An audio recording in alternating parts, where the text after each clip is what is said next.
Sounding the alarm, Lindsey Graham said the following, quote, "I believe that if we get Syria wrong within 6 months, and you can quote me on this, there will be a war between Iran and Israel over their nuclear program. My fear is that it won't come to America on top of a missile.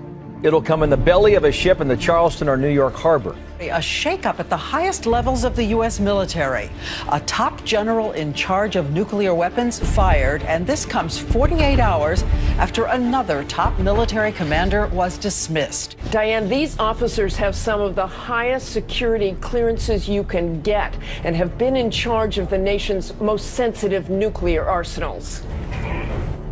A stunning chain of events. Today, Michael Carey, the two-star general responsible for the nation's 3 intercontinental ballistic missile wings, fired from his command. The reason? Personal misbehavior on a military business trip.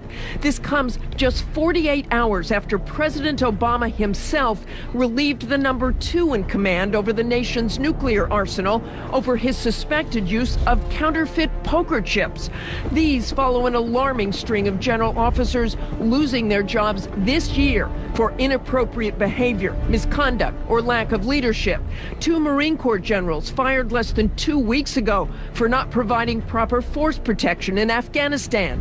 An Army Brigadier General relieved of duty for adultery. An Army 2-star general fired for groping a civilian. At least 16 commanders have been fired this year. The bad news is how much this is happening. But that same day beforehand, we leaked the intel specifically stating that the nuclear warheads were moving from Texas to South Carolina. To add matters to that and make it even more extreme, not only, yes, do we have the second commander being fired, but the first commander being fired, and it later came out through these leaked emails, if you look at the Daily Mail piece, that the second in command was fired on the same day of the nuclear warheads transfer that we reported on. The exact same day, but that came out weeks later. So we couldn't have known that. The intel was right, 100%. We knew that. But this also goes into this new thing. This is breaking news here, exclusive. The guy that's firing all these people, the head guy, his name is Kowalski. He made a statement in this Department of Defense online website here in an interview, and he actually said, nuclear weapons are strategic weapons. They're political weapons. So they're not just weapons of war. He went on to talk about, you know, we have all these 2,000-pound bombs and everything. That's what master sergeants talk about. But once you get to the level of senator and secretary of defense, they talk about nuclear weapons. He's saying that nuclear weapons aren't actually weapons of war anymore. They're political strategic weapons.